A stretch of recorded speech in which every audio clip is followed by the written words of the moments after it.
got a little piece of news I believe just gonna tickle you.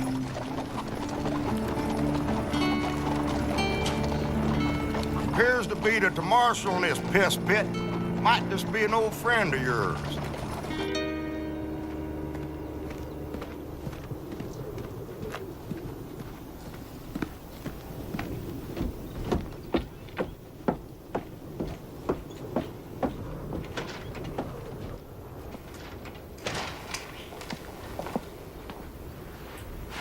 Oh, I can come back later. No, come on in. He loves pie.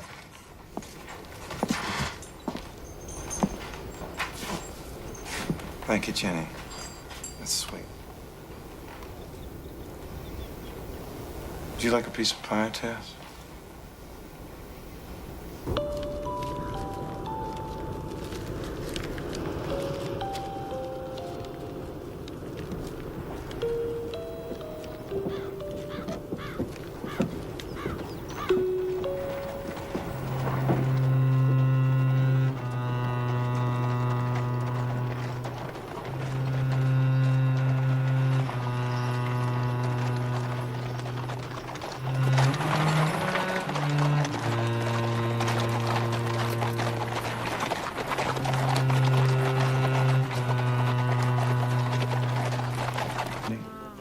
Check on how bad that fella shot at the livery.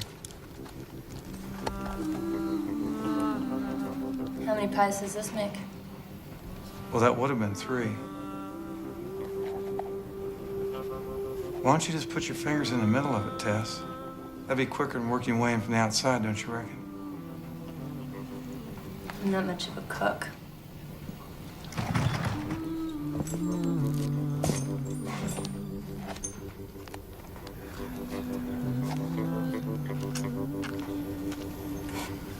There's anything but you cooking. You don't care if we have dinner or not? No.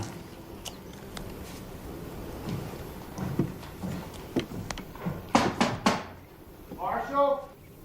Got ourselves a ranch out across yonder in old Mexico. It's real nice. It is indeed a pleasure to meet you, Miss Bonaventure. Pleasure. This is Taylor Henry. My family ranched near Taylor's family. Daddy wants you to bring Valentine outside so they can talk. Leland's here. Arvid, you didn't even say hi to your brother here. The marshal. What's it been, Val? About 11 years? A long time, Taylor. Really? Sure doesn't seem all that long to me, Val. These are your brothers? No. I didn't mean to shame you, Val, by bringing up old family ties and all. You didn't shame me, Taylor. We're not brothers. No? Okay. Not by blood, but... You know, I figured Daddy raising you and all. That ought to count for something. Shouldn't it, Val? I guess, Taylor. Between me and Leland. Let's go.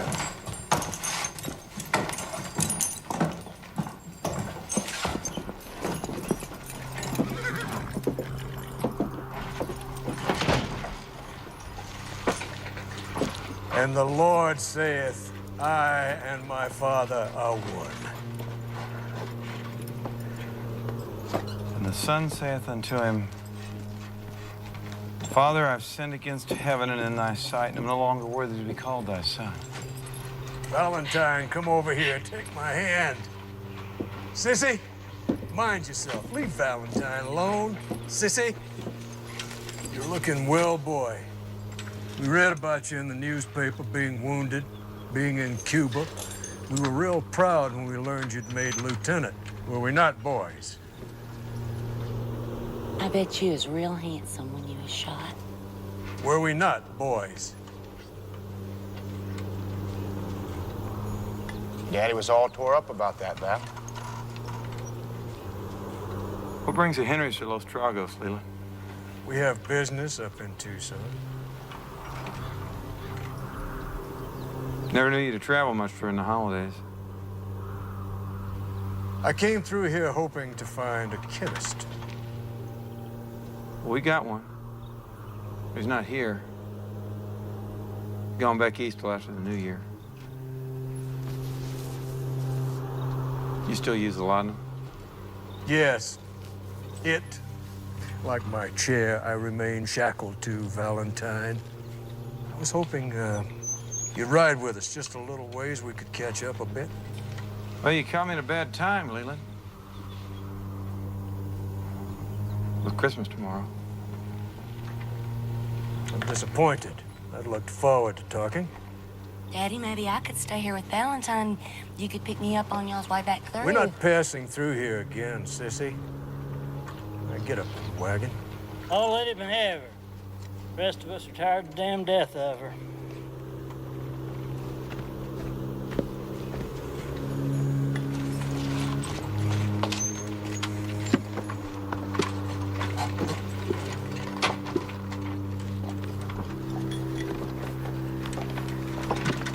We'll be leaving you now, Marshal.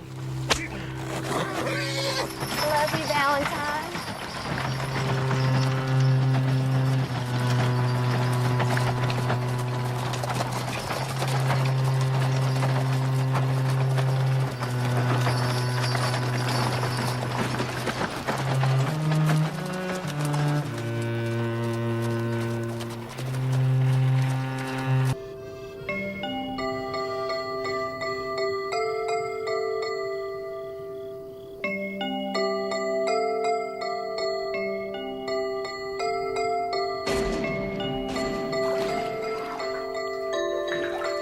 Val.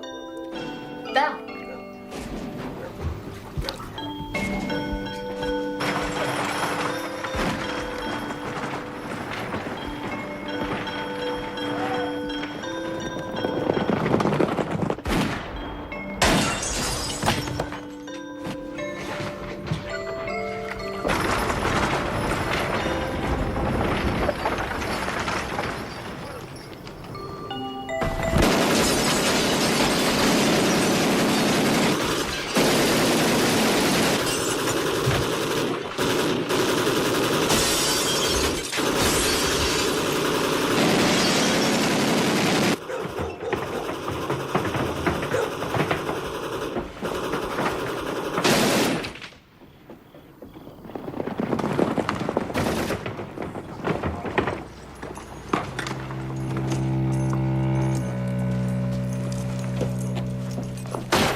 What the hell is wrong with you, sissy? Sissy, Turn get this out of wagon the wagon, around sissy. so I can shoot that bastard. Daddy, no, please, I'm killing, no. Get out of the Turn! Turn! Get out of the Run on down gun? Daddy! I swear to God, I'll shoot Leland. Eddie!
Out there!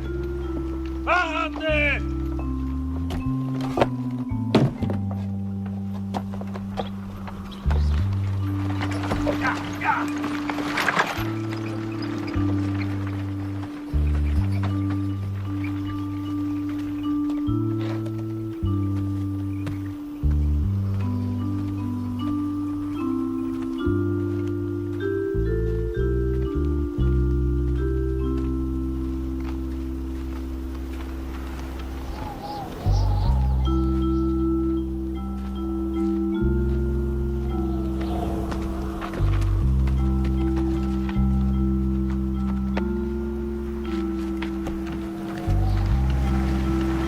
Nice doggy. Nice.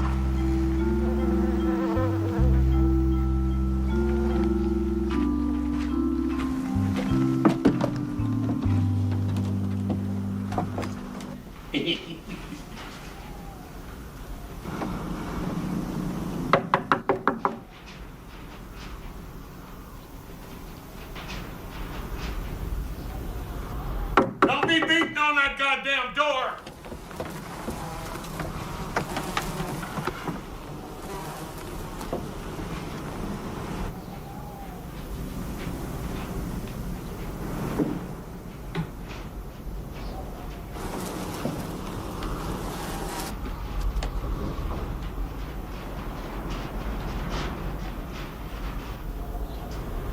Come on in here, goddammit!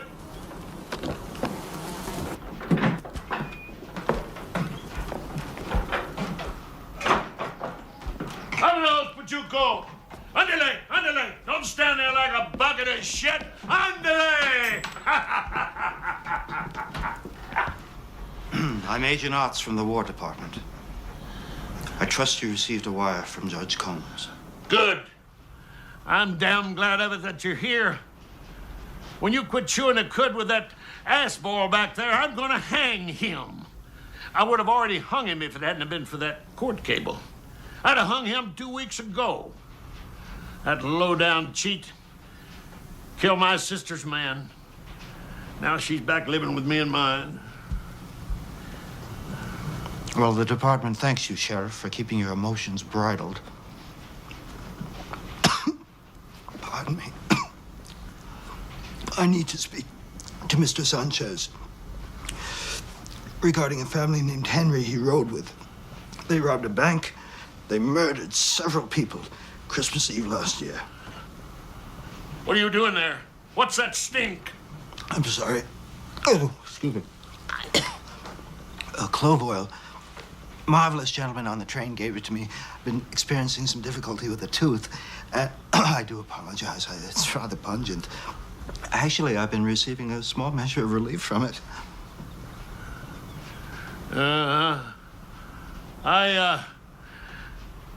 I cabled Santa Fe, and when I made his capture, he had not a nickel on him, except what he cheated off my sister's man. I understand, but it's not the money that we're concerned with. Good. What I need is the information regarding Marshal Casey. It is of the utmost importance.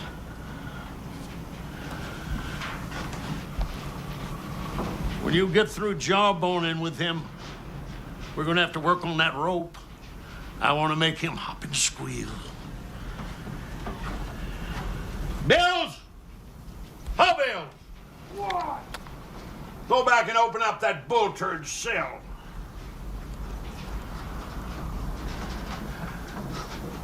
Have you got a gun? No. Well, yes. I guess.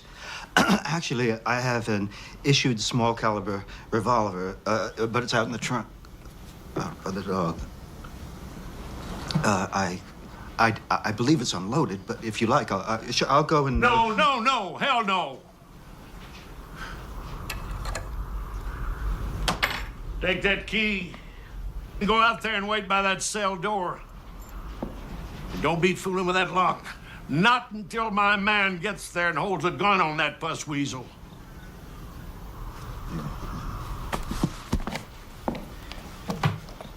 Thank you, sir.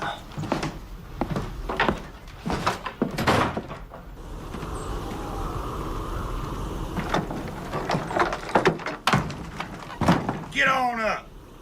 There's a government man here to talk to you. You rotten hell. Go on.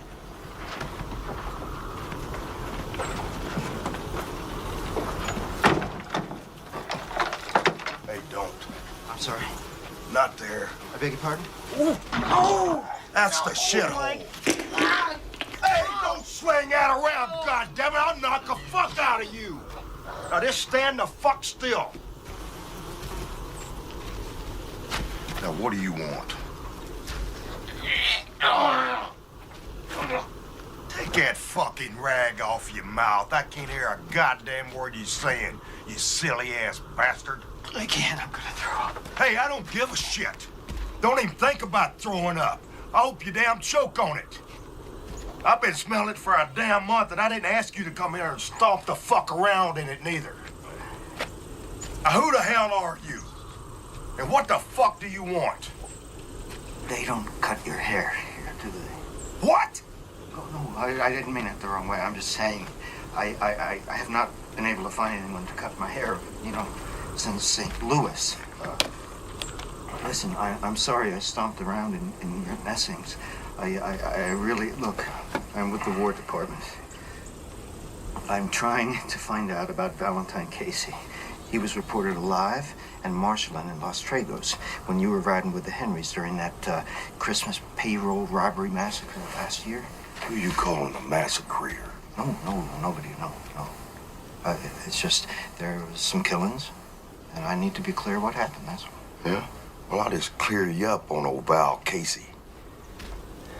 Everybody makes him out to be something. Act like he's all up and above everybody else. He ain't no better than the rest of them damn Henrys, because that's what he is, too. One of them. Yeah, a Henry. Bet you didn't know that, did you? Huh, government man? Bet you didn't know that. Well, yes, we were aware that he did live with the Henrys when his own family died. Well, were we all aware that when he lived with them, he rode with them when they went and burned those people alive at the Tuttle Ranch? Huh? No, sir. No, sir, you weren't, were you? I think there's something on record in our files about an incident and a fire, but as far as I know, there was no indication that he was either on the premises or involved in any way. Well, I'm indicating it to you, government man. I'll note that. Have you come across him since the robbery? Hell no, I ain't seen him. Well, do you know if anyone, even the Henrys, perhaps?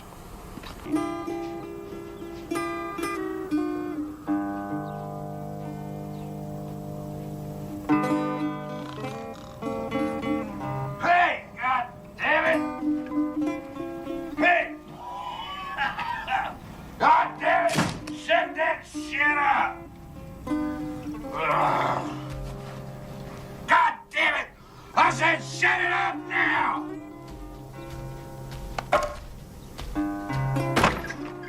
you simple-ass bastard! I'll knock hell out of you the next week! I'm talking to you, you mule-eared shit brain!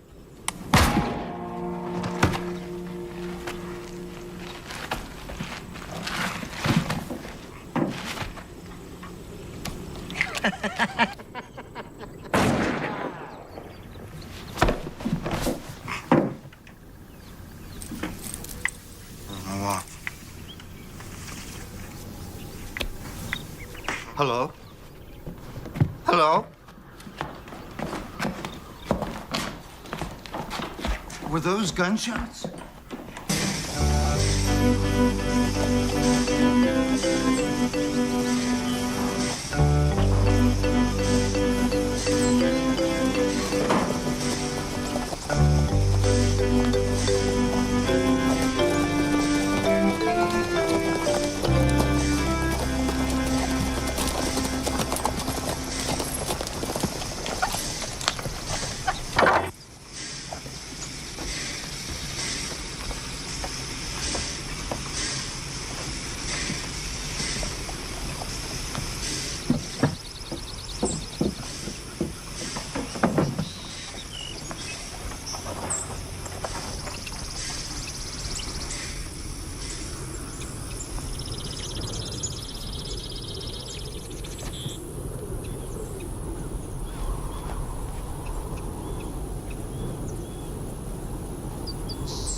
Well, come on in or get back out.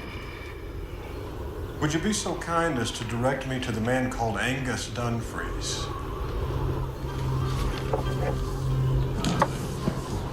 He's across the road in the livery there. What are you needing with him? Well, I'll be needing to speak to him presently. Thank you for the information as to his whereabouts. Who's that with you? That would be your daughter, Adeline. Where you been, Hattie?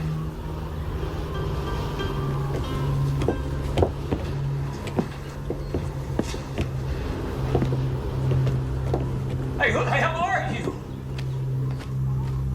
I'm the man who brought her here to speak with her uncle, your brother, the man they call Angus.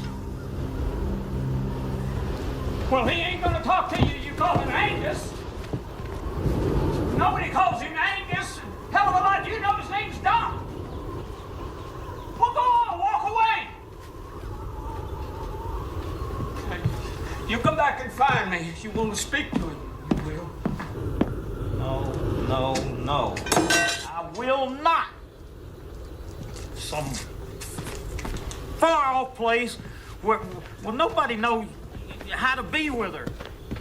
And look what that other place calls to you. The place didn't do that.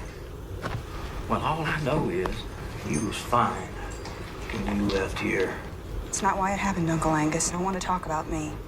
I don't want whatever caused that to happen to her. She don't need none of them. God damn it, she ain't dead!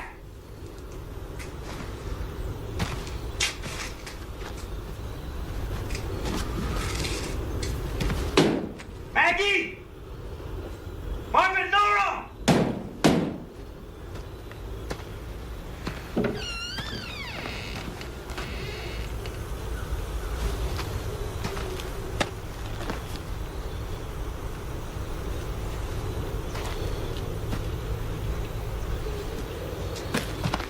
see, she hears me fine.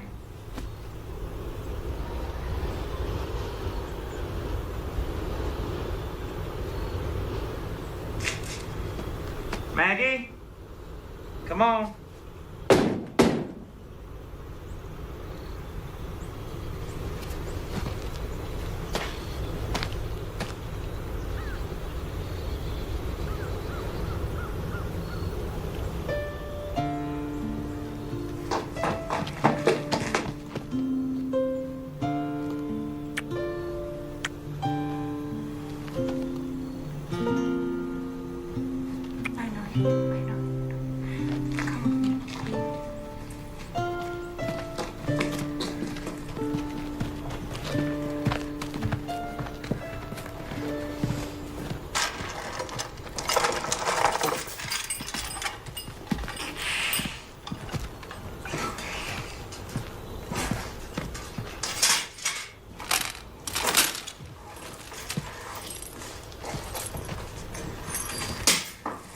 Mr. Dunfries, I've got some horses we need to board with you. Got a couple saddle horses here and 3 Greenbroke that we got up your corral. The saddles we need to put inside. Would that be all right, Mr. Dunfries?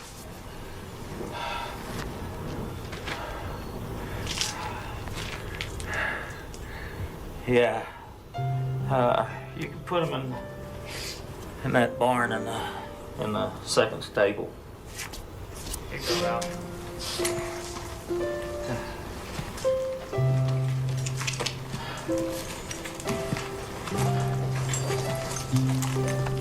They rent rooms at that depot over there?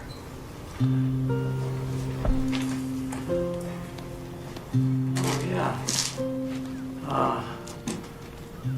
That's my brother's railroad hotel. Yeah. 2 bits each. That's fair. And you can use the tub. All right.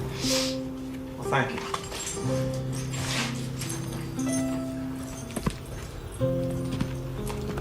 Hey. If you're gonna have supper, it's 10 cents extra. Now, you have to tell them that so they know to charge you 10 cents extra. All right. Okay, thank you.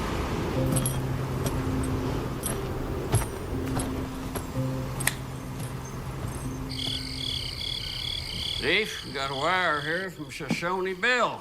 Crossed back over the border again this morning. Says, will possible make Dunfries tomorrow a.m. Stop. No luck Mexican rough stock. Still need cattle, horses, riders, dancers. Stop. Please inform Mr. Valentine Casey our impending arrival. Stop. Yours, Major William S. Guthries. Well, Nathan, I guess you better get them girl squaws and them young buck riders for him to take a look at. You're Casey, right? Mm-hmm. You heard what I read?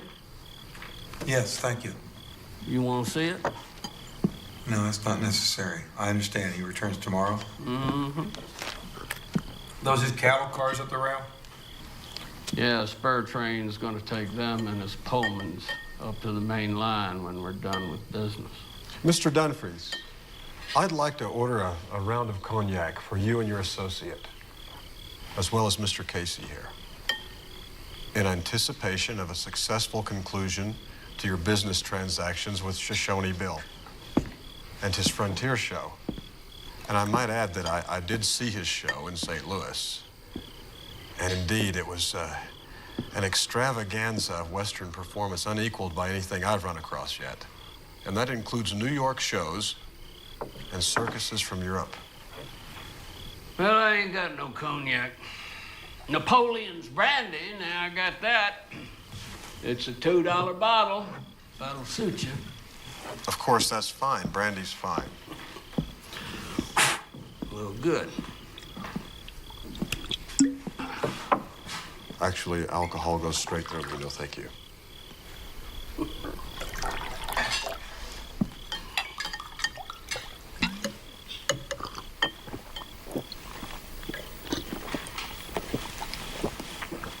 Oh, yes. Surprised you were able to keep that bottle back there long enough to gather dust. Yeah, that might be a whole lot about me. It would surprise you, little girl.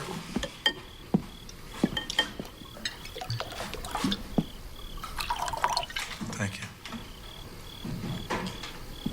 You came from Canada? What?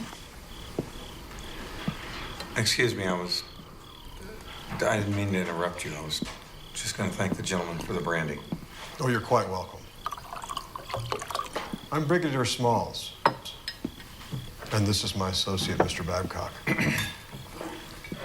And may I introduce you to Adeline Dunfries. Valentine Casey is your name, am I correct? Yeah, that's correct. Miss Dunfries, it's a pleasure to meet you. Gentlemen, this is my partner, U.S. Christmas. Mr. Smalls and Mr. Babcock, U.S. And Miss Dunfries.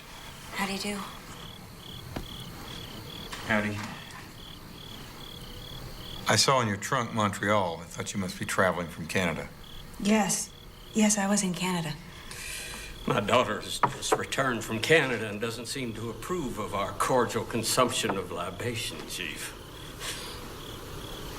What was that like? What? Canada. I'm sorry. I've just never known anybody that came down from Canada. I'm curious. Well, it was pleasurable, invigorating, inspirational. The people there are very civilized. Oh, dear, we may not be civilized enough for my daughter's taste, Chief. Was it cold? Oh, I don't know. I was there doing a play, and I didn't go out in the daytime. In the evening, they sent a coach to take me to the theater. So Oh! I never... The theater! The theater! Well, now, we're gonna have to be on our best behavior and try and be civilized, Chief. Otherwise, she might leave me again. And I don't think I could stand that. I may not survive the way I done when she left me that last time. Did you have a chance to look out your hotel window? Why? Or were the people outside wearing coats like it was cold? Yes. Yes, they were wearing coats. Yes, it's very cold in Canada in the winter. But it's very beautiful if you're in love. Now, Pearl. Oh, I did survive, though, didn't I? You know I did, Chief. I've done just fine without her. Settle down. She come back to hurt me some more. Earl, stop it. No. You're scaring Maggie. She come back to haunt me is what she's done. She's a damn ghost. But she ain't gonna haunt me. No, she ain't gonna torment me. No, damn ghost.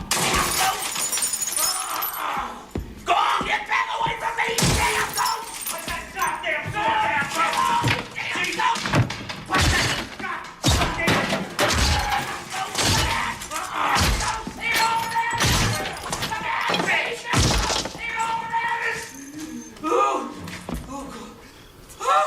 It's Arlene! No, Daddy! Daddy, you've got to stop. You've got to calm down. It's not Mama, it's me, it's Addie.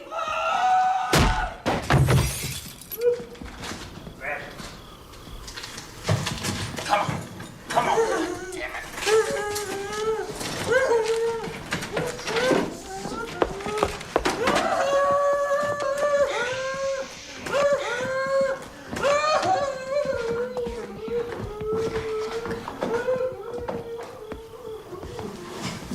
Edgar, would you please tell Doc that I've taken Maggie up to stay with me tonight?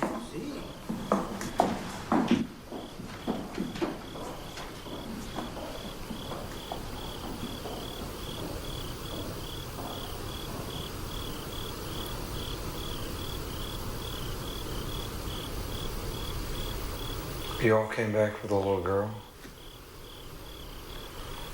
Well, Miss Dunfries did. Mr. Babcock and I escorted her.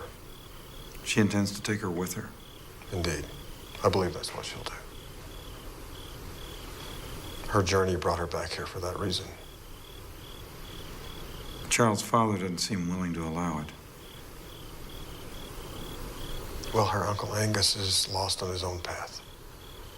Adeline's tribulations rose like sea billows and crashed into her heart. She fell loose from this life and slid across to the other side. But her time was not now, and she was led back and lovingly compelled by her soul's divine conscience to complete this earthly passage. How long was it she was gone, I mean? Unlike you and I, she retains her sense of smell. Excuse me? My olfactory recall is limited to axle grease from the wheels of a train, leather seats in a Pullman car, and tonic on the hair of porters. Hair tonic? Well, these were the objects that I was in the closest proximity to at the time of my mortal demise. I believe that you and I share in common this olfactorous malady.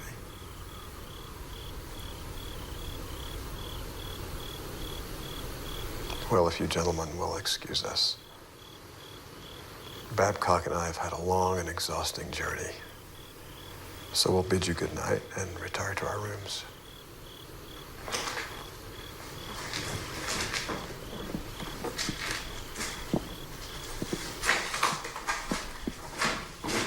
Good night. Now, he's an odd bird. Yeah.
Good morning, Mr. Casey. Good morning, Miss Dunfries. How are you? I'm fine, thank you. Is the little girl all right? Margaret, yes, she's doing much better this morning. You had a restful sleep? Not altogether. But thank you for asking.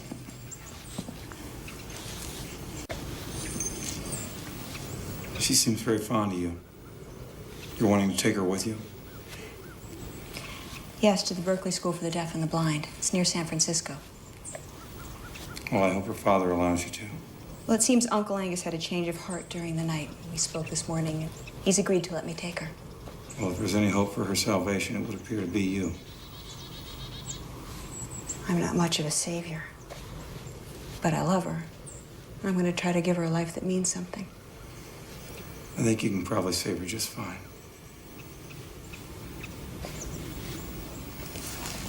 Well, I wish you the best. Have a good day. Thank you.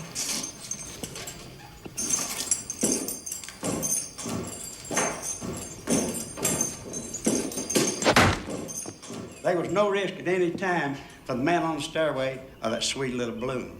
Because I practice 3 to 6 hours every day, I have honed my skills.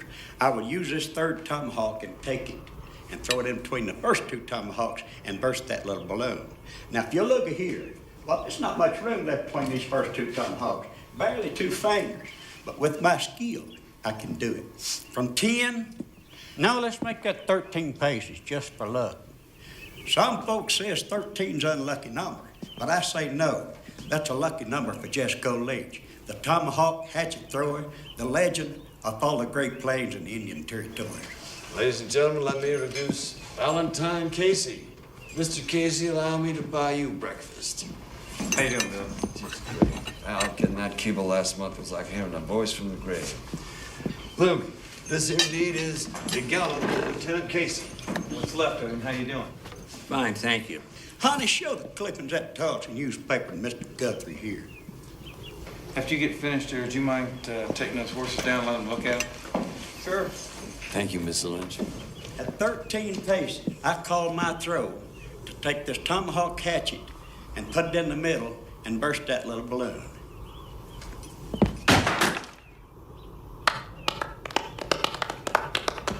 Well, not bad for no bushwhacker.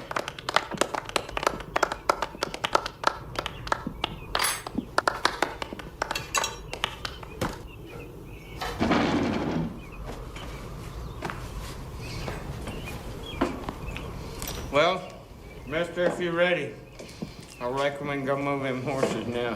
All right, that's fine. And Bill, thank you for the breakfast, and I'll see you back.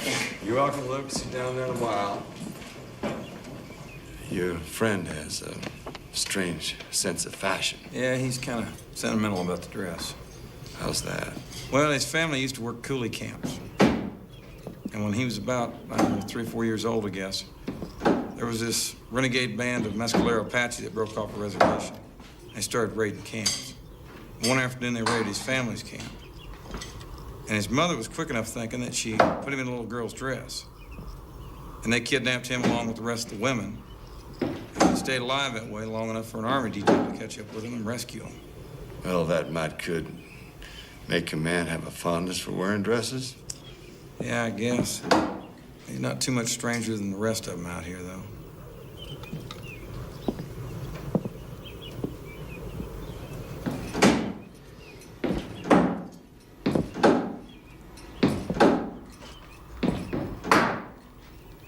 Is this fellow an Indian? I have no idea.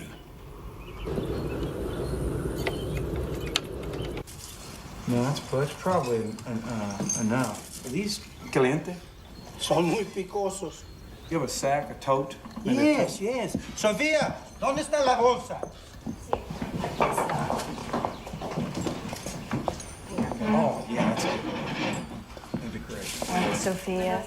Good morning, Edgar. Buenos días, señorita. Yes. Yeah, that's good. I'll come out there and get that other from you tonight. Mr. Casey, I understand you're a friend of Major Guthrie's. Yeah, Bill and I are friends. But please, call me Val, Miss Dunfries. Well, then I'd like it if you'd call me Adeline, Val. And if it wouldn't be an imposition, could you introduce me to Mr. Guthrie so that I might pay him to take Margaret and me on the spur train to where it joins the main line? It's not an imposition. You're not traveling with Brigadier Smalls and Mr. Babcock any longer? No. No, they're gone now. They left earlier this morning.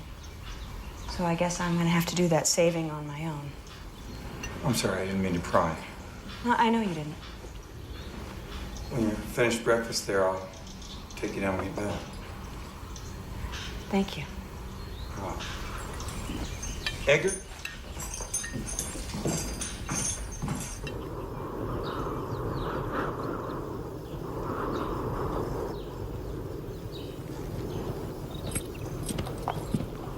Hey, Bill. Hey, Val.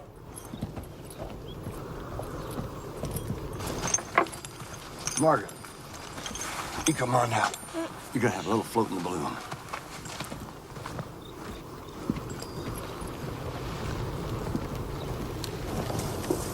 I rode in one once. Montreal. Uh-huh. Was it cold? I don't recall. I was in love at the time. So you said last night. Miss Dunfries, why didn't you join Margaret for a little float in the balloon? Excuse me.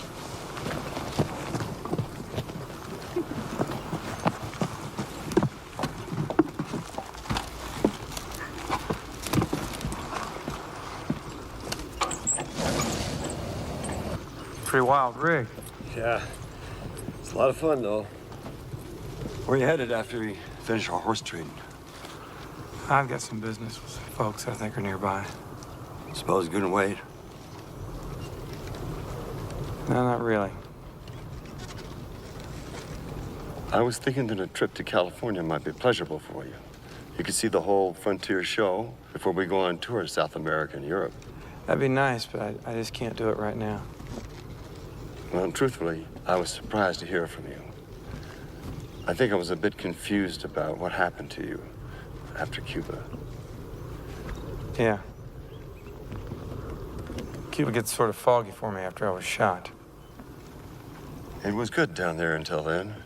Most of it. Do you think? Seemed like. Gustav! Gustav, put it down! How did she get to know Smalls? I'm not sure. I don't know. She came down from Canada with him. He and that other gentleman were having breakfast when I walked in. I don't think he ever remembered meeting me before. When I knew him, he was a big railroad gambler. A couple years ago, I heard he got killed over a cheat he got caught in cards.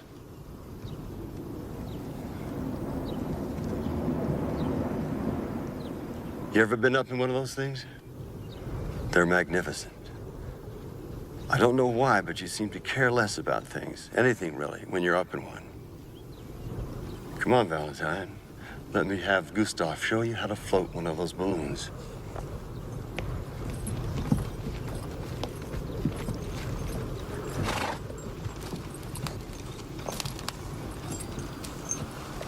You fellas got hold of this? Just hang on there. Oh. Hey. Hey. How you doing? Mr. Casey, you fellas did a real fine job breaking these horses. I reckon we're going to take them all. USB, we've been haggling and fussing over a price, and we finally came up with $50 a round for those saddle horses and $25 for the broncs. That'd be okay, Luke. We'll take the price. How far are you planning on going in that thing? Not very. Be gates now. Hey, hold it, partner. What? Where you going? Hey, now. Well, hold up there. Hey, hang on. What do you, how? Wait a minute. I ain't got the hang of this. Hang on there. Hey, hold on now. How hard do I pull this? Hey, whoa, that's too much. Hey, that's enough. That's enough. Stop right there. Hey, Bill, how long's that rope? Yeah, I wouldn't, that's probably enough. Use your megaphone to tell us how high you want to go. This is. No more. That's enough. You have about 50 feet out now. We'll give you more. could you hand me that? Are you all right? Uh-huh, yeah. Bill! Stop! Just stop right there! No, right there! Right there! Stop! That's enough! Okay, we'll stop.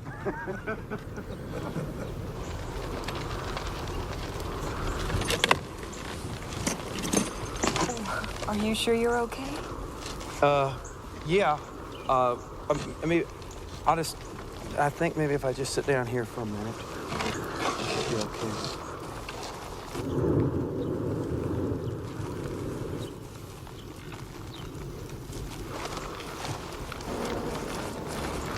Wow. Well, we're up here now, huh? Well, your last balloon ride anything like this? Not exactly. Yeah. Because it's beautiful and you were in love? It's beautiful here. Yeah. Well, if it should ever come up, when you took this balloon ride, it wasn't cold. I might have a hard time recalling.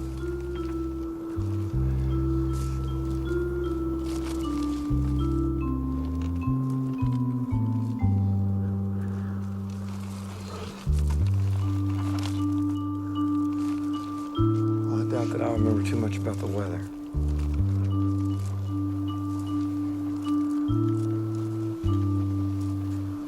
Probably just the things that were beautiful.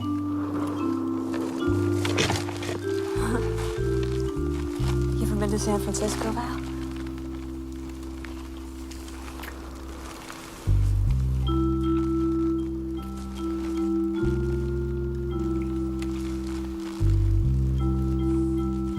Is it cold there?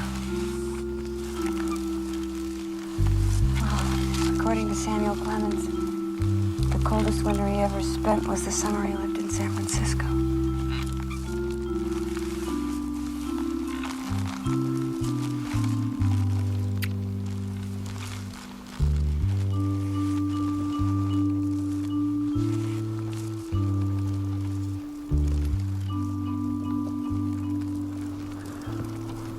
I'm not too sure about balloon rides anymore.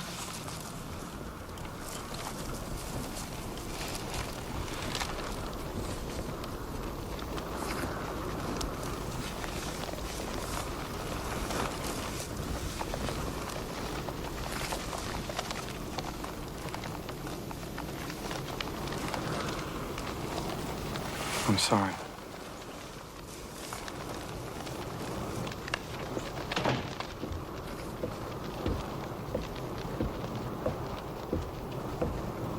And that poor tormented wretch down there thinks that I can save him.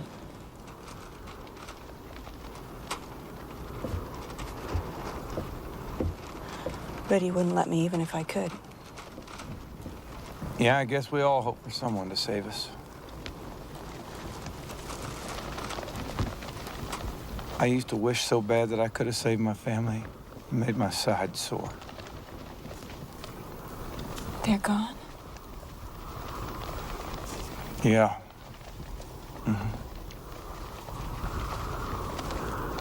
My mother, my father,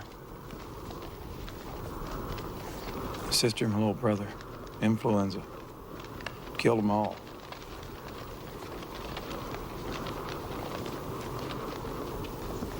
Me, I didn't even get sick. All anybody can do is try to save themselves, Val. And most of us have forgotten how. I'm pretty worthless as a savior, but I wish you'd come with us.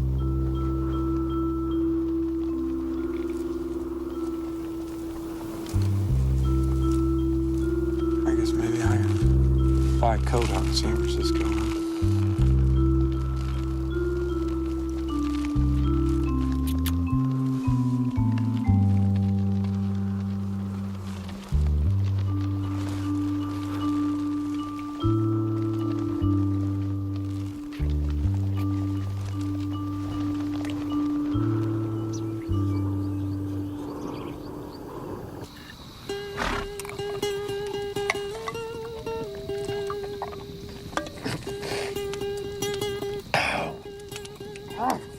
thing, Chi-Chi's is hot.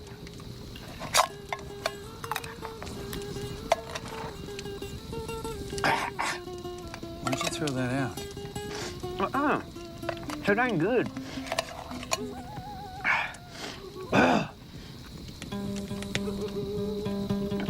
It's like swallowing lit kerosene. Wow. Chihuahua. It's like eating a mouthful of hot ashes. Wow. You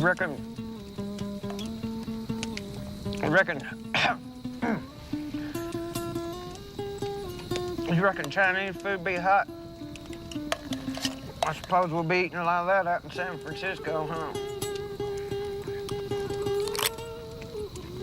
Yeah, probably.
You cooking something?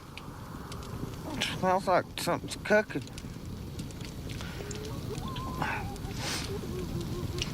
Do you smell gunpowder? Yeah. That's all. Well, Major, here's to a successful tour.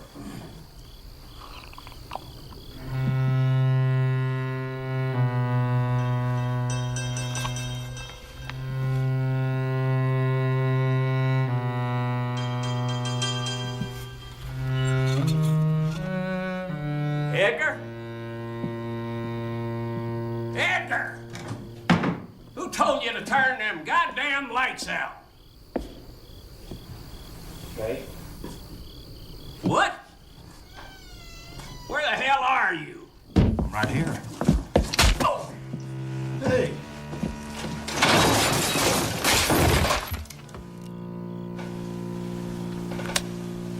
Good evening, gentlemen.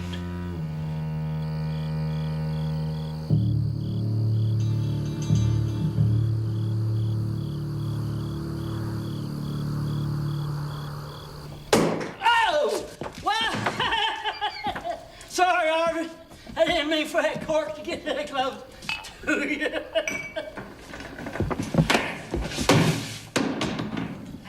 You're not allowed to say you shouldn't have done it. Pick that damn bottle up before you spill any more liquor none of us won't be able to drink.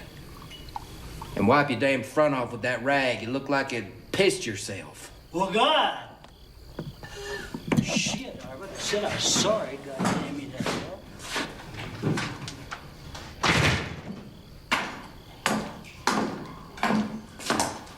Arvin, where the hell is Taylor? Back in that old man's office, seeing the business.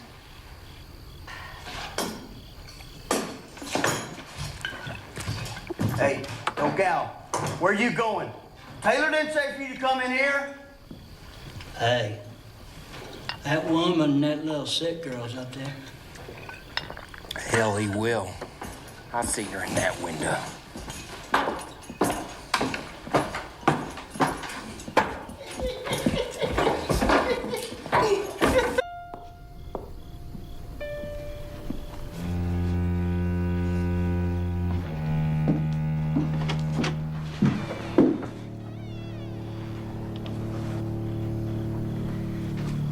help you with something? Mm-hmm. Oh, yeah. You can come over here and give some to Daddy. Yeah. Hey, Gallus, Taylor said you're supposed to wait outside. Oh, God damn it, I already waited out there. I'm tired of waiting on you all. Harold, go down and tell Taylor that no Gallus come inside. Ain't nobody watching the front. You damn bunch of inbred sons of bitches. You go tell that fucking Taylor that if he ain't got some goddamn money down there the next 15 minutes, I'm gonna leave all your worthless asses. Now get the hell out of my way. Fuck a bunch of you.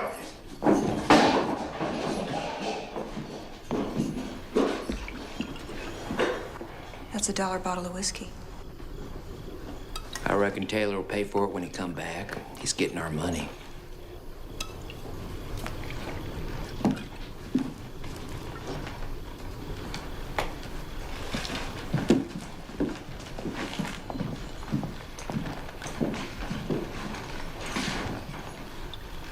You know, she ain't just your girlfriend, Harvey.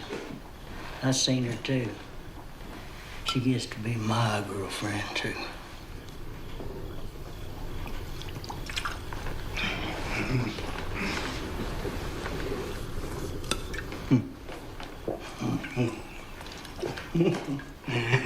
All right. I can just watch you be with her, Arvid.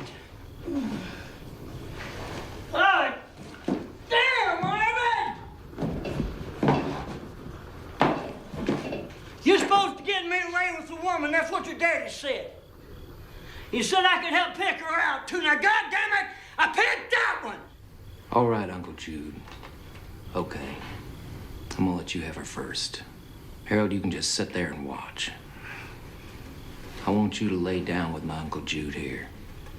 I just bet you can make him feel real good. Then you and me, we're gonna have us a poke. You can do it right here. Harold, take that little split leg over there with you. Arvid, I don't want to mess with that little afflicted bitch. God damn it, take her over there with you.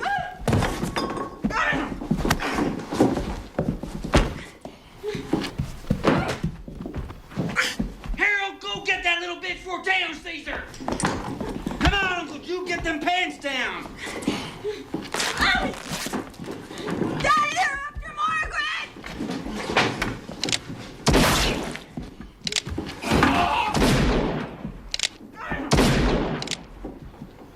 Help! Bring me them damn bank sacks! What the hell is going on out there? Hey, get my button up. Wait a second. There he. Okay. Well, I can't get to her if you're. Move your arm, Margaret!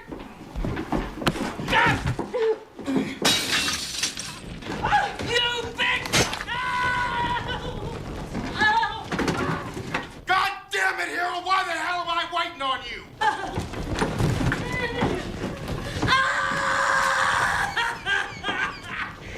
You bitch! You fucking bitch!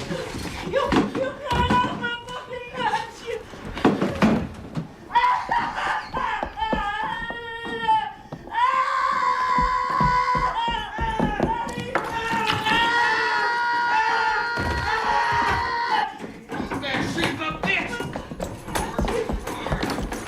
Damn it, look at what you've done to me!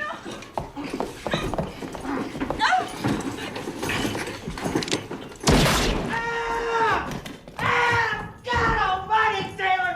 You did this something! You damn sure did! Oh my God! I can't hear! Oh my God almighty, Taylor! You struck me deaf! Go get the sacks.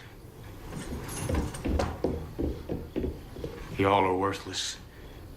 I never seen anything as worthless. You can't even rob a goddamn old man and his daughter without pissing yourselves. I want you to listen with that good ear to what I'm saying to you. I want you and that addle-brained uncle of ours to get on a pair of horses and go. And if Harold and I catch up with you two before you all reach Spitz, I'll shoot you myself. You understand, Arvid? Where is he? He's upstairs all cut up. I don't think he can ride. Cut up how? That bitch, she burned me! She'd like to nearly cut his nuts off, I think. Then you and Harvey get a horse and tie Uncle Jude to it. And tell Nogales to find that tooth pole and blacksmith so we can bring him with us back down to Spitz so he can sew that old bastard back together. Now, can you do that, Arvid? Of course! I mean, yeah. Let's go, Harold.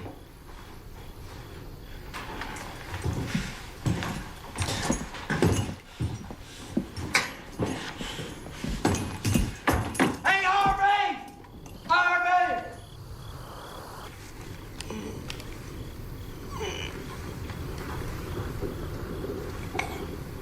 Good morning, Doc. Grab your boots.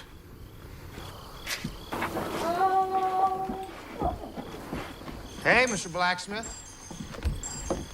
Look what we found out in the kitchen, hiding in the stove. Oh, you son of a bitch! God damn it! God damn. What the hell's going on? Where's Addie? Well, I shot her. In there, behind the desk. Now I think I'm gonna shoot her. Jesus. Unless you do what I say. Oh, yeah. Yeah, I will. Yeah? I'll do anything you say. That's good. I want you to go with my burnt-up brother, Arvid, here, on over to Spitz, and see what you can do about sewing that other one's manhood back together. I'll finish up here, and I'll come down there. And if everything looks all right, then you can come back here. And Nogales and these boys will let your little girl go. But in the meantime, we'll see to it that she doesn't run off and go hide in any stoves. Please don't do that. Connie, come over here and wet nurse this little bitch. Arvid, take the money, put Doc on a horse. Pick it up. Come on!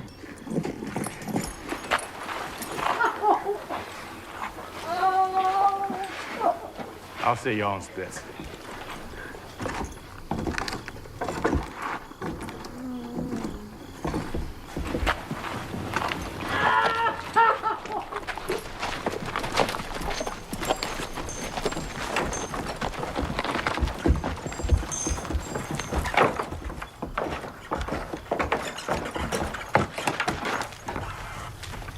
Come on, Harold. Leave that bastard to bleed. Let's go.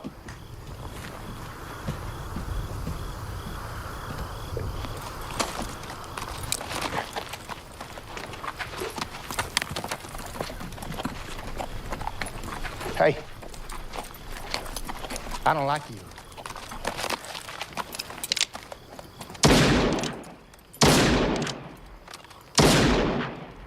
Because I don't like Indians. Come on.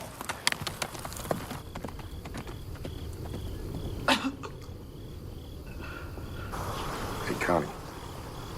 Hey, Tim Paul's gonna go on down to Josie's place. Wait here about 10 minutes. Hey, killer, come on.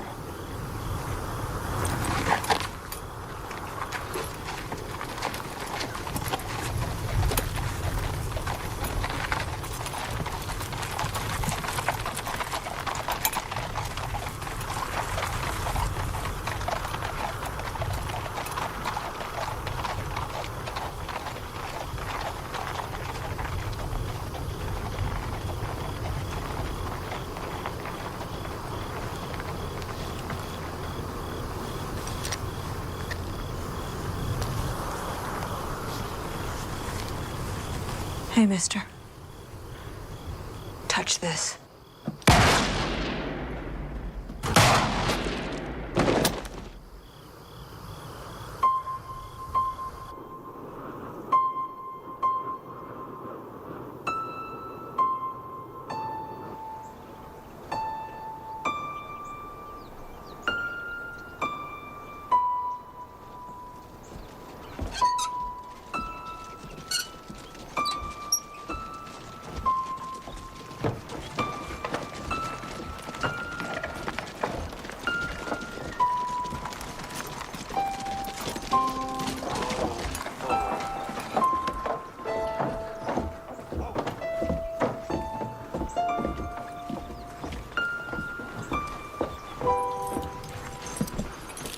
Edgar, what went on here? They shoot her, they kill me. Hattie? Is she all right? Probably not. But she'll be better the sooner I get her away from here. Are you all right? Probably not. But I won't die from this.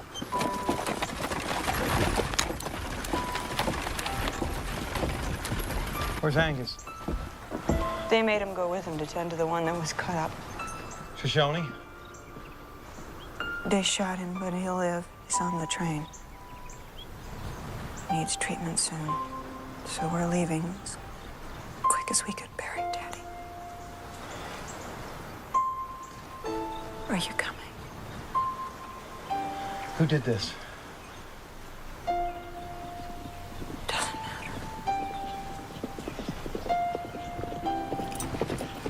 That's all Luke.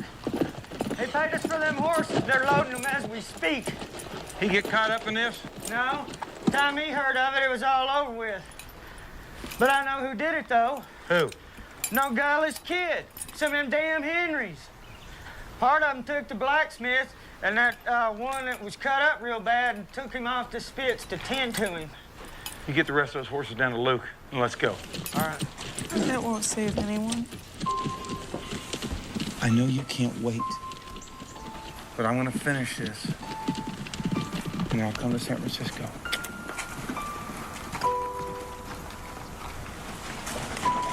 Vengeance won't give you back what you lost. This isn't vengeance. It's justice. I'm gonna bring them back to stand trial for what they did here in Los Tragos. You're right. I can't wait.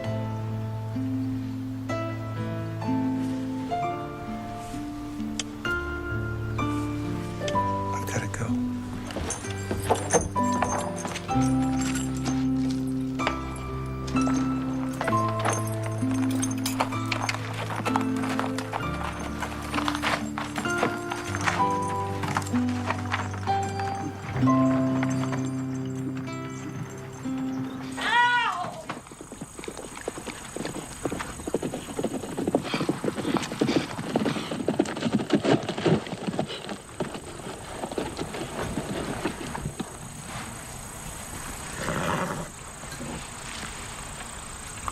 What's that on your face?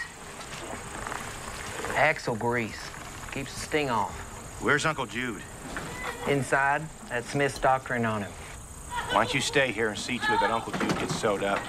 I'm gonna drop back across the border and catch some cattle that Dunfries has coming up here. Harvey, you come with me. We'll meet y'all back at Daddy's. Hey, Taylor, can't I watch a minute him getting sewed on? Get on the horse.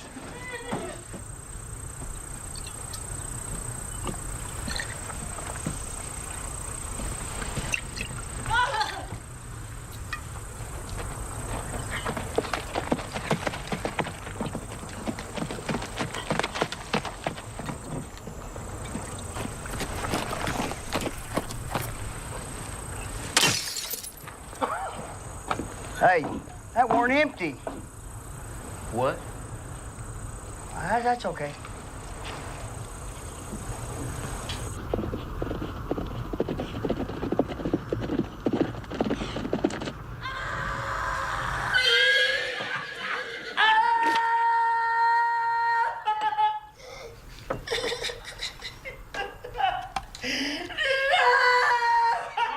Shut up! Good Lord, my grandfather had one loin, and he had one sewed up in the war. He sired 7 children. God damn it, count 'em. 7. Now quit moving so damn much. I'm gonna get you other balls.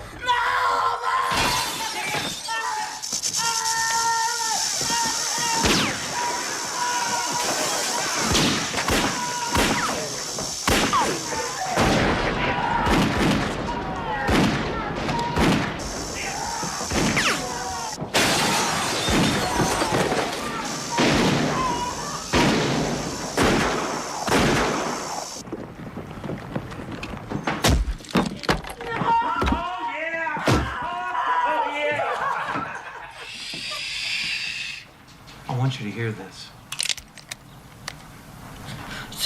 Taylor and Narva done it.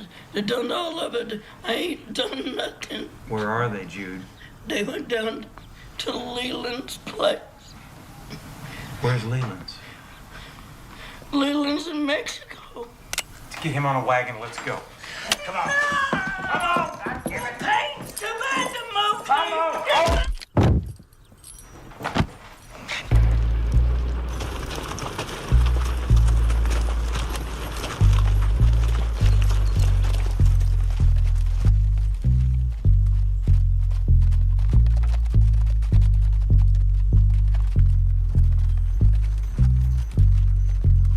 Hey, Val. That's it.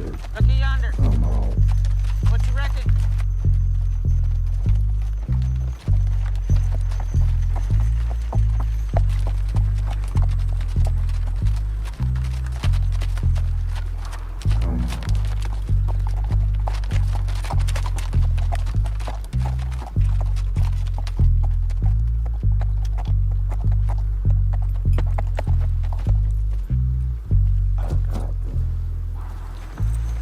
It's a marshal and his whore.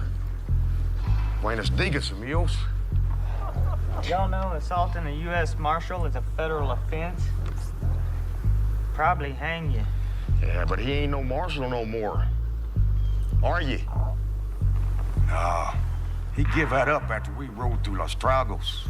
No, He's been reassigned to temporary duty. Yeah, what the hell kind of duty might that be? Tracking y'all down and killing you. Well, I'm deferring the execution of that order to my deputy here. Corbett, show him your badge before you shoot him. Corbett? Who's Corbett? Why, hellfire. Looky here, amigos. Old Corbett there's all badged up. I'm showing the badge, Marshal. Look, they didn't see me.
They're not back down there yet. Looks like it's Leland and a couple of vaqueros. I'm gonna go on in. If I'm not back here by tomorrow morning, you ride down there and kill them all. My pleasure.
¿Cómo está, Valentine?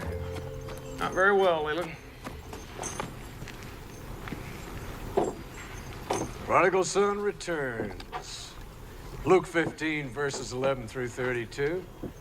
Or should I say, Lazarus this day raiseth from the dead. I don't know, Leland. I reckon it could be a little bit of both.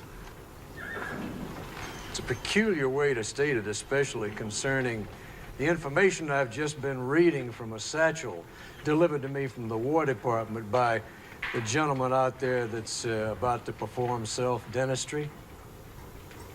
Agent Fishburne Otts. This is Lieutenant Casey in question throughout the documents. Val, Agent Otts.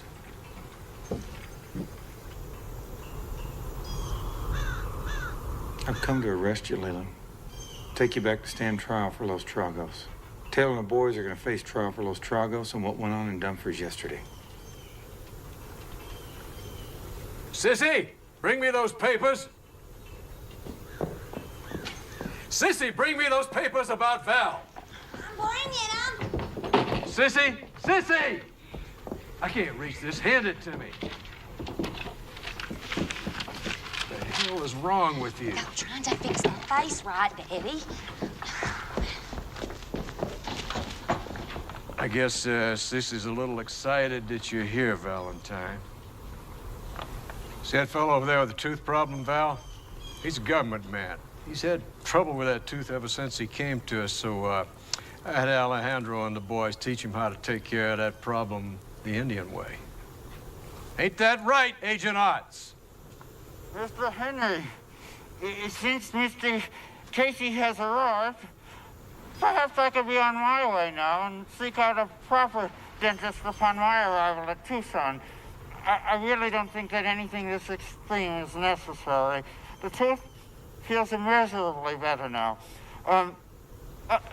You mentioned I might be able to get my wedding ring back. I would appreciate that.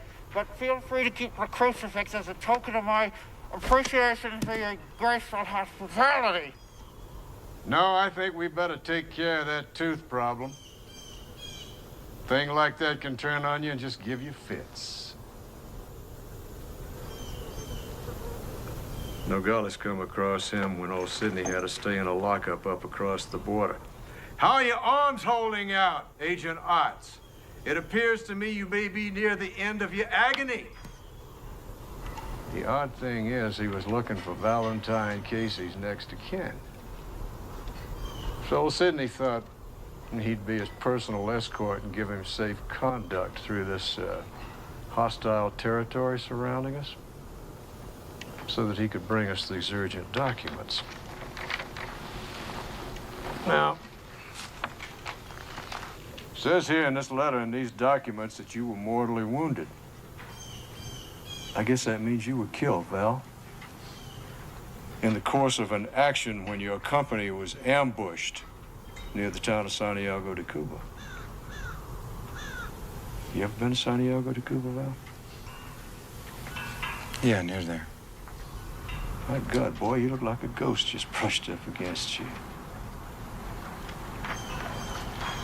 See this Val U.S. stamp right on it. It's official.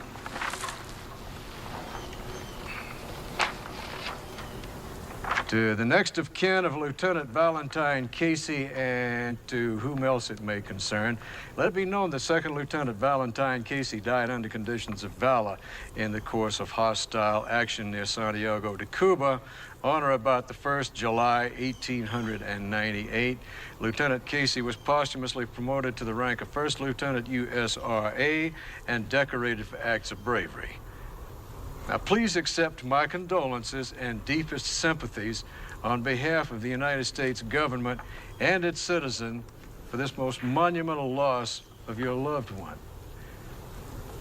The remains of Lieutenant Casey, held from October 12, 1898, U.S. Army Headquarters, Morgue, Fort Myers, Virginia, shall be remanded and or interned as per your wishes.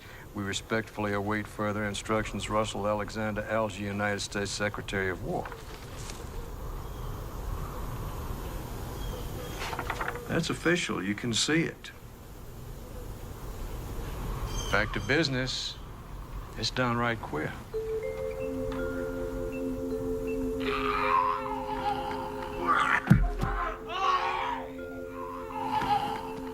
appears your War Department friend's been relieved of a tooth lately. How are you, Mr. Otts?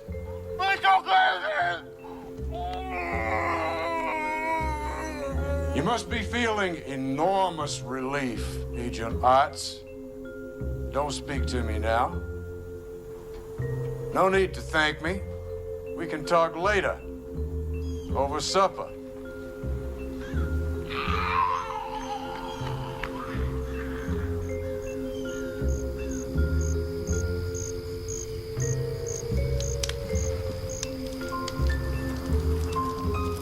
Reckon we ought to feed him?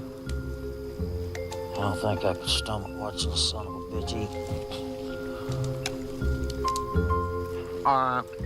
I'll wait till you go to sleep then.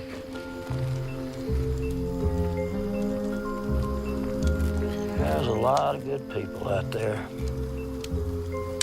but not many. You want some more beans?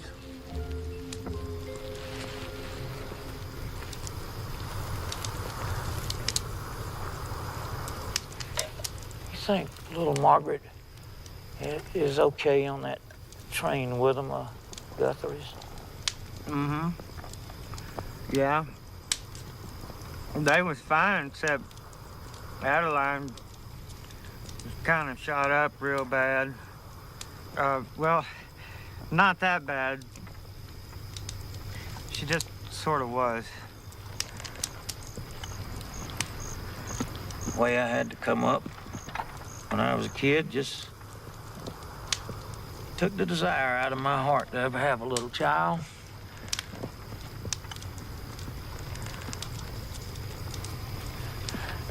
And she was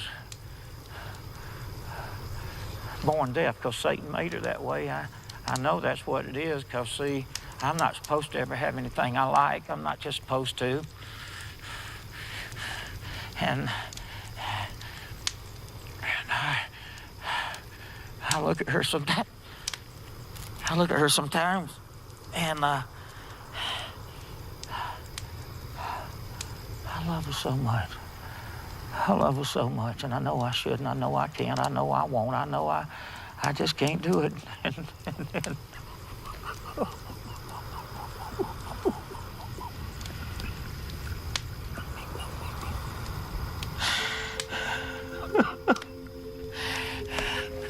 That's why she'd be born deaf. And then I have these mangled ideas.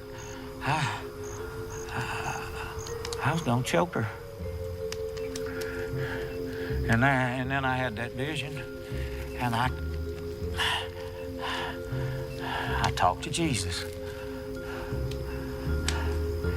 And he laid my hand to those bellows. And we worked the bellows together, he and I.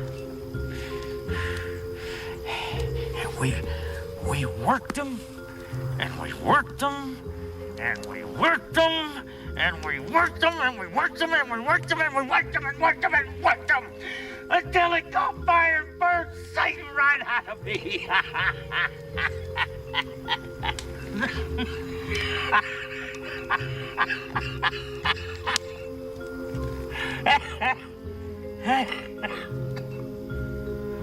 What?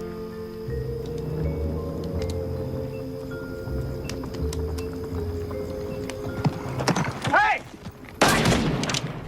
Whoa!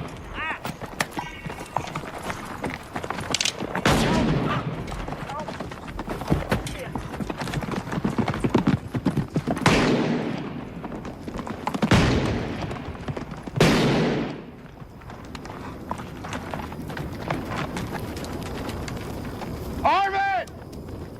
Harvey! Come on back here. Let those bastards bleed to death.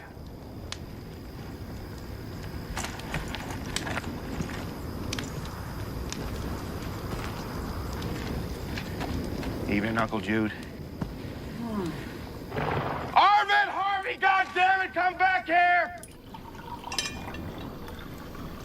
I have to tell you, Val, a whole range of emotion rushed over me when I read that letter in those papers. I was distraught for a while, but then, God help me, I was overwhelmed by pride in you, boy. At the thought of what you must have carried yourself like down there in Cuba, and the papers must have been mistaken, because here you are. Are you not? Well, I was so scared when that damned old government man brought them papers that told us you was dead. I hope your rotten old tooth still hurts. Sissy, mind yourself. Stop it, Sissy. Stop it. Valentine doesn't need to see you behaving in this manner. Besides, I have things to talk about much more important than this lovesick cow-eyeing of yours. Now, Agent Arts was just doing his job for the government. He was a courier of some mixed-up information. Now, we're aware of that, and it's all straight. Just like Val here. He took on the weight of a marshal's badge. Now he's come here with an enormous burden because of that weight.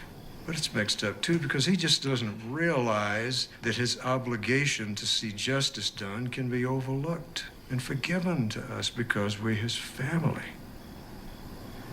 And the same rules of honor don't apply to family as they do to the others out there in this pagan world. And I hope you can open your heart to this simple truth, Valentine. They shot 3 people and killed 2 of them in Dunfries yesterday, Leland. I stress temperance. Temperance and restraint at all times, Val. But alas, my boys have fallen short once again. I've come for you and the boys, Leland. I thought you'd retired from marshalling. Leland! Val killed one of the twins! Leland killed Harold! Good evening, Marshal. Y'all ain't killed him yet. I want to be the one to do it. What in hell happened to you? He got his balls torqued nearly clean off by some woman him and Arvid tried to have. Well, him I can forgive on the basis of pure D stupid, but you? You ought to have enough of this took to your back to lay a lick of sense into that carnal, consumed maggot mind. Taylor? What the hell happened? All you were supposed to be doing was scouting over at the wells. Where were you? I took him. We ran on something I had going over in Dunfries. What something you had going on over in Dunfries? Since when have you had something going on anywhere without telling me first? And that's why Val's had to come down here, looking for you and your worm-rot-brained brothers. I don't reckon you can turn your nose up too high to found money anymore. Can you, Daddy? As far as Val, I don't really concern myself one way or the other with whatever the hell he has to do. Well, you best concern yourself with what I have to do because of you, boy. Now I have to calm him from wanting to take us to jail and see through some kind of trial. Let me see if I'm clear on this. You want me, Daddy, and everybody to go back up there and stand trial and be hung, right? Now, that don't sound like much of a decision to me, Val. You're either coming or going, Taylor. I don't really care which anymore. You choose.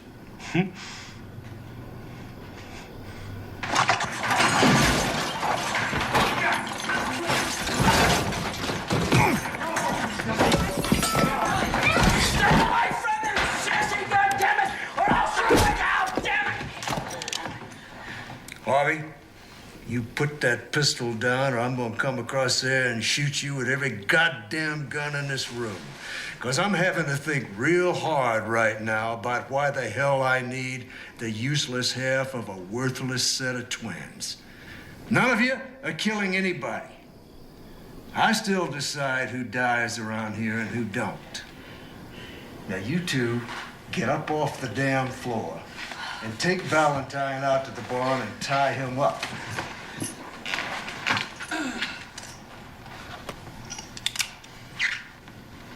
Hey, Daddy.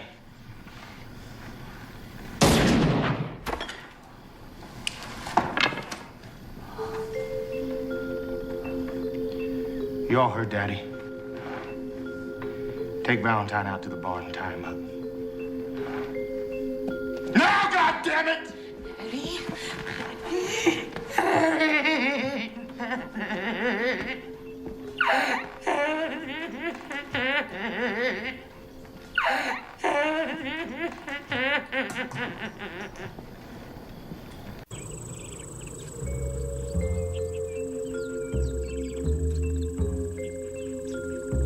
Lord, hear thee in the day of trouble.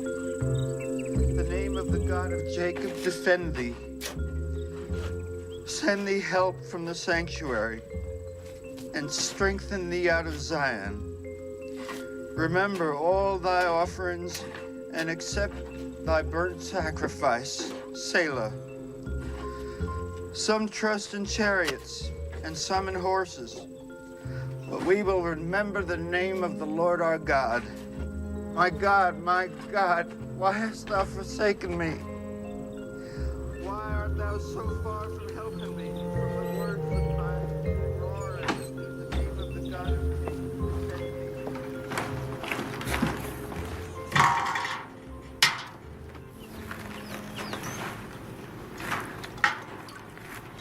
You look like you're thirsty. Sissy, you gotta untie me, honey. You love me, Valentine. What? You love me, Valentine. I've always had love for you, Sissy. Untie me, sweetie.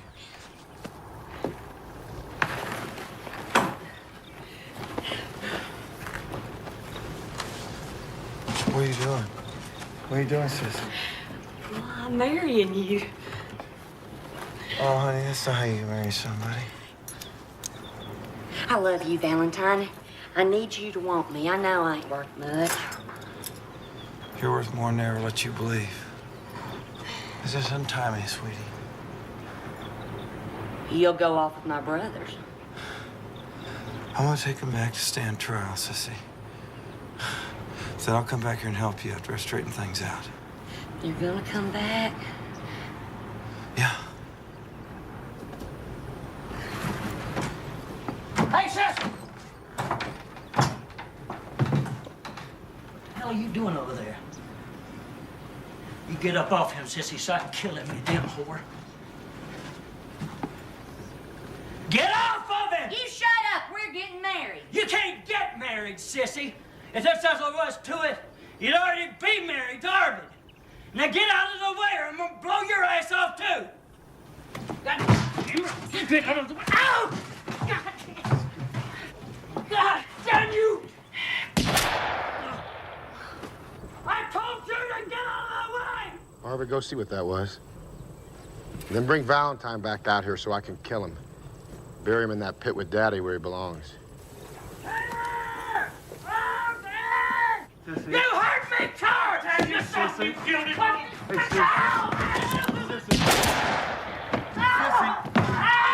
Sissy. Sissy. Honey. Hey, hon. Come here, Doc. Come here, Doc. Sissy. Sissy. Come here. Come here. Sissy. Sissy. Sissy. Sissy, let Valentine loose!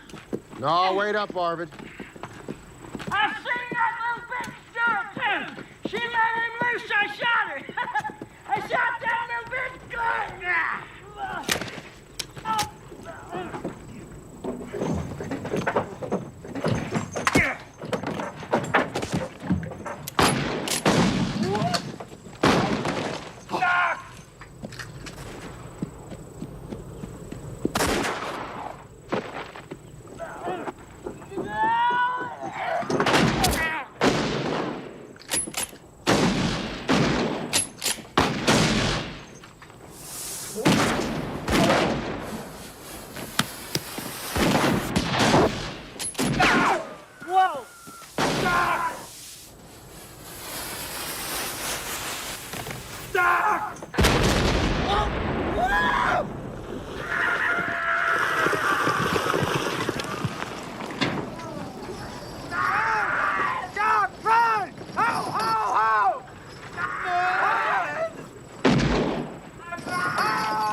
I can't see! Oh, God, look out! Oh, see! Oh!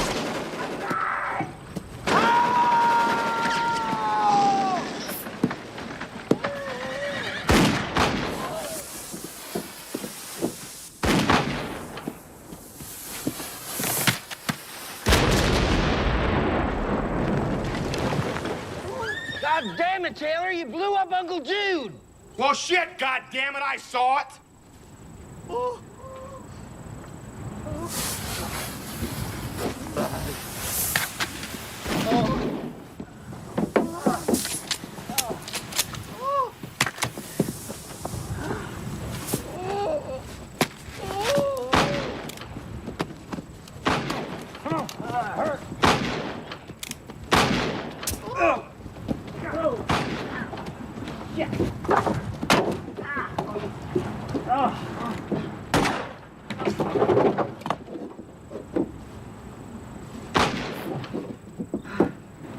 Arvid, get that son of a bitch off our wagon and bring that gun back here. Now, goddammit!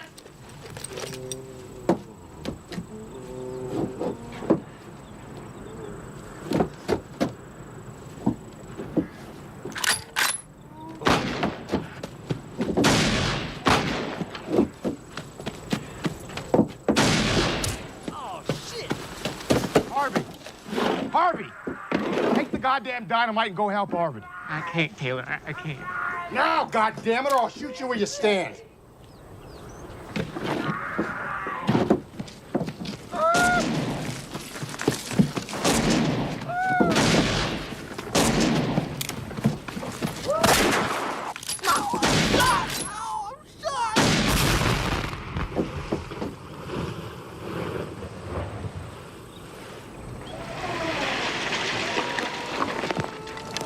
Hey, Taylor!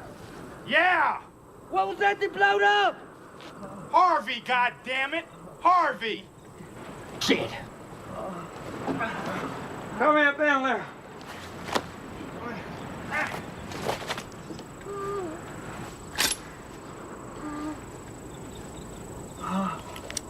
I can't.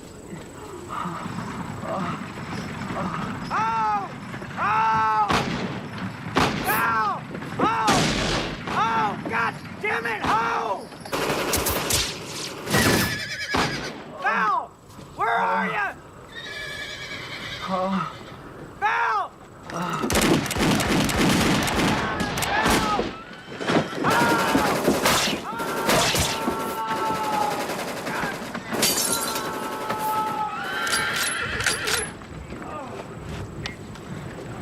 Come on, son of a bitch!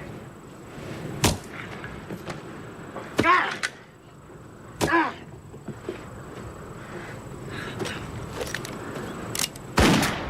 Ow!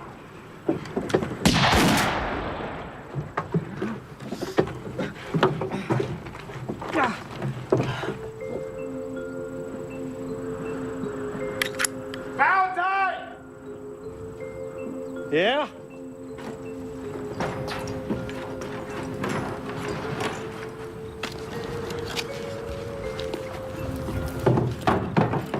You still want to arrest me and take me back down here to stand trial, don't you?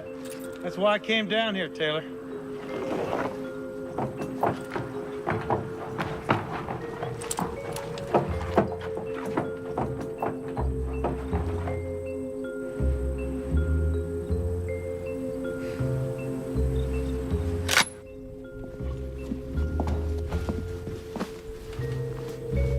Daddy would have been real proud of you, Val. To know that even through all this emotional turmoil and bloodshed, you maintained your sense of purpose. Well, Taylor, I guess if you just throw your guns down and come on out here, we'll ride back up to Los Tragos and see if we can put a jury together. Well, that's a real comfort, Val. I sure wouldn't want to go back up there and stand trial without you. Oh, I surely wouldn't.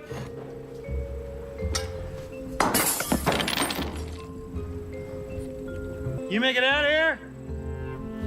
I don't know if I can. I mean, I want to, But I'm hurt awful bad. It's kind of hard for me just to let things go.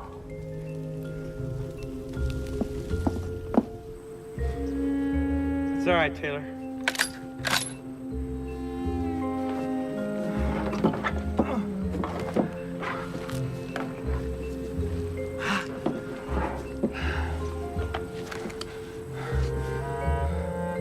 I'll just come on in there and get you.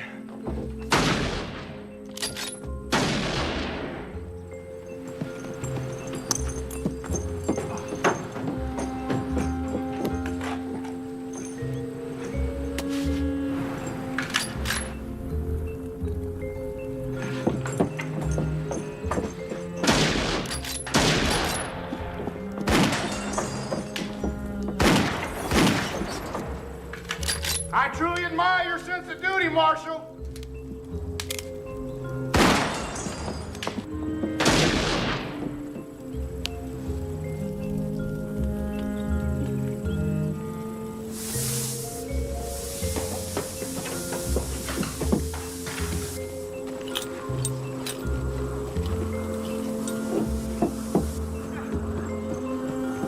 Come in, Taylor! Damn it! Damn it, Falcon! Go off me!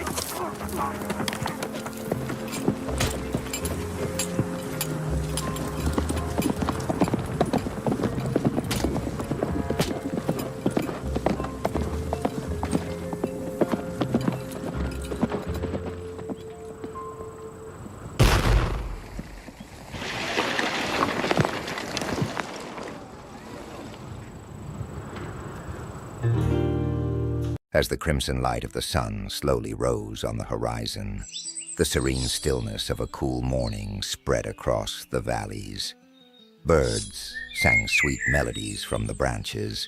A stream gently meandered through the landscape, and cows and sheep grazed peacefully in the lush green meadows. Adam's sons, Habil and Kabil, stood in two distant spots, filling the morning's tranquility with their own inner turmoil. Habil carefully tended to his sheep, grooming them with care and softly humming a tune as he worked. Meanwhile, Kabil was harvesting his crops, his face tense with frustration. His hands grasped the wheat stalks roughly, and his gaze frequently shifted toward his brother. Habil noticed the gloom in his brother's silence. Approaching him, he spoke in a gentle voice. Habil said, "My brother, what troubles you so deeply? On such a beautiful morning, why can't you find peace?" Kabil paused for a moment, then turned to his brother. The first sparks of anger flickered in his eyes. Kabil replied, "Habil, don't you see how easy everything is for you? Our Father's love, God's grace, it's always you who receives it. Everyone looks at you as if they're gazing at a star. But me? No one even spares me a glance." Habil felt the pain in his brother's words. Instead of arguing, he chose to speak with compassion. Habil said, "My brother, our Father's love is equal for both of us. God's grace depends on the purity of our hearts. If you let go of your anger and look within, you too will find the same grace." Kabil listened to his brother's words, but his jealousy was too deep to be soothed by Habil's kindness. He lowered his gaze and muttered, "Perhaps your very existence is a burden to me. Perhaps it's a burden I need to lift." One day, God commanded Adam's sons to present offerings to him. This would not only be an act of worship, but also a test of their intentions and faith. As the crimson light of the sun slowly climbed the mountain peaks, the two brothers began preparing their offerings. Habil selected the finest and healthiest of his sheep. He gently touched the animal, his eyes filled with gratitude. Habil whispered to himself, "O Lord, I offer this sacrifice for your pleasure. You alone know what is in my heart. I pray you accept it." Meanwhile, Kabil was gathering his crops. However, his selections were haphazard and careless. His anger cast a shadow over his intentions. As Kabil looked at the basket of crops he had collected, he muttered angrily. Kabil said, "What does it matter? No matter what I do, God will choose Habil again, but this time They won't overlook my efforts so easily. The brothers placed their offerings on the altar. After a while, a fire descended from the heavens and consumed Habil's sacrifice, but Kabil's crops remained untouched. This sight ignited Kabil's jealousy into a blazing fury. When Kabil saw that his offering was rejected, his rage erupted. He stormed toward Habil and shouted. Kabil said, "Why? Why was your offering accepted and mine was not? What kind of justice is this? Why does God love you more?" Habil calmly replied, "My brother, God accepts only the offerings of those who are righteous. Perhaps your offering was rejected because of the flaws in your intention. This is a warning. Instead of being angry, you should look into your own heart." Kabil listened to his brother's words, but his anger only deepened. Clenching his fists, he left the altar.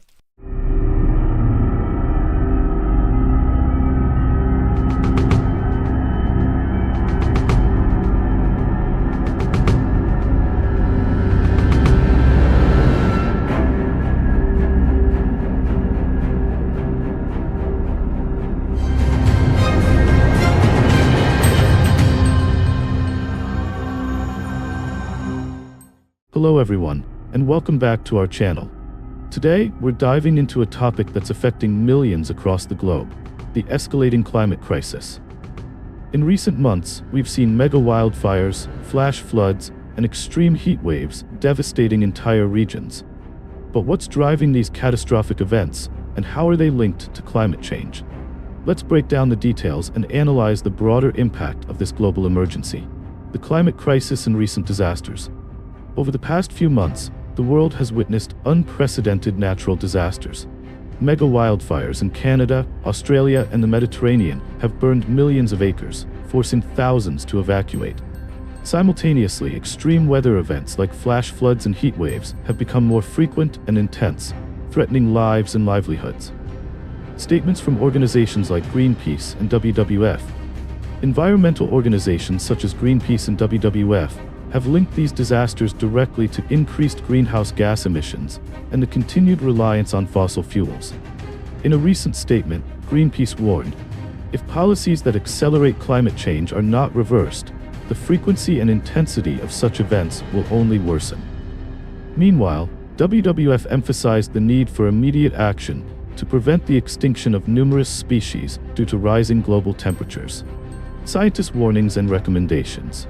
Scientific research indicates that global temperature rises are directly contributing to more severe and frequent weather extremes. Climate scientist Dr. Michael Mann recently stated, "We can no longer view climate change as a future threat. Its impacts are already shaping our world today." His words underline the urgency for drastic measures. IPCC reports and scientific findings. The Intergovernmental Panel on Climate Change, IPCC, has published alarming findings showing that surpassing a 1 in 5 degrees Celsius increase in global temperatures would result in irreversible damage. The report stresses that without substantial reductions in global emissions by 2030, the effects could be catastrophic. Mega wildfires and extreme weather events. Regions such as Siberia, California, Greece, and Italy have faced devastating mega wildfires and other extreme weather events, impacting millions of lives. The economic costs are soaring. For example, wildfire-related losses surpassed $50 billion globally in 2023 alone. Eyewitness accounts from affected regions. In Australia, residents are accustomed to wildfires, but the situation has worsened. A local resident said, "The fire season now spans over half the year. It was never like this before." These first-hand experiences shed light on the severity of the problem, solutions, and future strategies. Environmental experts recommend reducing global greenhouse gas emissions and accelerating the transition to renewable energy. Additionally, protecting forests and initiating large-scale reforestation projects are suggested to increase carbon absorption and mitigate further damage. Conclusion: the impacts of the climate crisis are becoming more severe every day, and time is running out to reverse the damage. We must act now. By sharing this video, you can help raise awareness about the urgency of the situation. Let's spread the message and work together to secure a safer future. Thank you for watching. If you found this video informative, please like and share your thoughts in the comments. What measures should we take to combat the climate crisis? Let us know below. Don't forget to subscribe to our channel and hit the notification bell to stay updated. See you in the next video.